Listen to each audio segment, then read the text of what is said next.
So, hi guys. So, today, minisip naman akong kalokohan. So, nakita ko lang tong content nito ni Grace Cabesi, or Grace, basta doon sa content niya, yung pamangkin niya ba yun, o kapatid, di ako sinanood. Nakita ko lang sa TikTok, na ganun tubig, and ganun.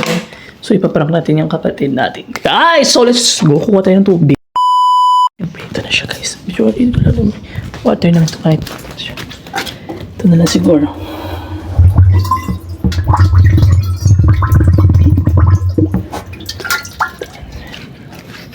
Let's go. Wait, taray. Dito may kanta dyan. Dito may sip, oh. Sip. Dito may sip.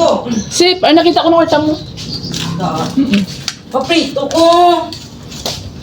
Namin siya kung brilyante nang no. Lapit di dapat to.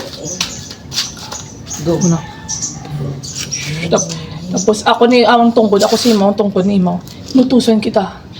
Ipakita mo kung ano nangyayari sa kanta dyan. Tapos pag may brilyante. Ikaw na si Imang. Oh, goy! Paprito ko ba lang?